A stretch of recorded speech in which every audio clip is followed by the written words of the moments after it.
Good morning and welcome to Khanversations. I'm Muqtedar, your host, and this early morning recording is a reaction to good news that I read in the newspapers. As soon as I got up, the Supreme Court of India has taken an incredible step forward in order to privilege democracy in India. One of the key elements of democracy is an independent judiciary. If the judiciary is not independent of the government, and if the judges and the courts do whatever the government wants, then it is not a democracy. It becomes more like a dictatorship. So the government can do whatever it likes, whether it is constitutional or not, whether it is consistent with existing law or not. All of that is essentially reviewed by courts. So if the government does something that you consider as unfair, unjust, illegal, unconstitutional, the only recourse that citizens have is to go to court and then plead their case.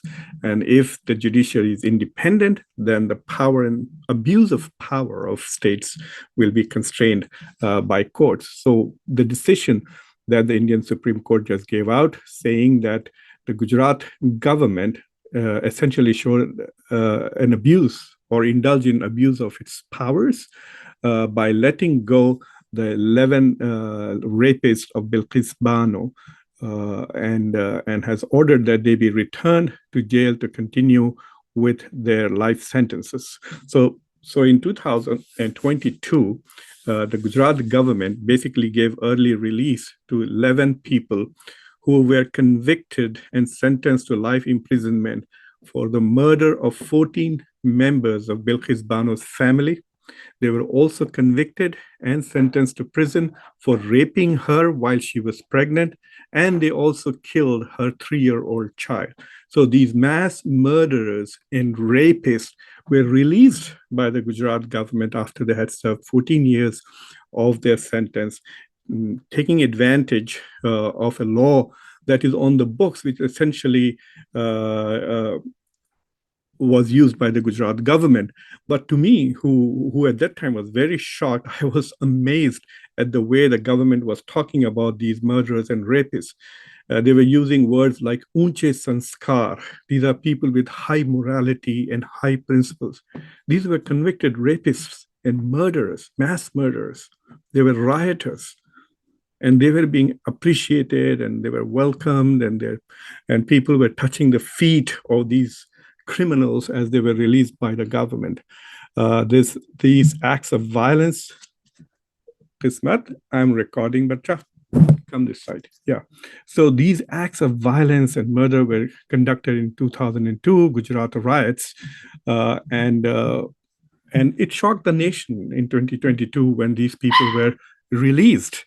And now, as a result of the restoration of justice, as I would say, the Supreme Court has essentially said that the Gujarat government has abused its power. Because, it's so interesting that this case was tried and sentenced in the state of Maharashtra. And it was not the Maharashtra government which was letting them go. It was the Gujarat government, the BJP government of Gujarat, which let these people go. And it is scary because the signal that it sends to people is that, don't worry, you can mass murder, you can rape, you can commit huge crimes, but your government has got your back. It will save you. It will protect you. That is the message that the release of Bilkis Bano's rapists and her family's murderers was being sent to people. Don't worry, we will find a way to get you out of jail, even if you are convicted. So that was a big blow to India's democracy, to its social harmony. And so congratulations to the Indian Supreme Court. They have done an incredible job of restoring democracy in India in this particular instance. One decision does not save a democracy. If their decision was wrong, it doesn't mean that it would destroy Indian democracy, but it's a reminder of the importance of the independence of judiciary. Also, interestingly, there were several women activists who fought on behalf of Bilkis Bano, and some of their names are I don't know who those people really are, but the names of 3 women are being shared widely on social media as people who fought in this case They are Subhashini Ali, Mahua Moitra, and Revati Lal. So congratulations to them and also the lawyers who went and appealed the case in the Supreme Court. And most importantly, what these people did is they showed two things. One, that they had faith in the system, and that's why they went to the courts.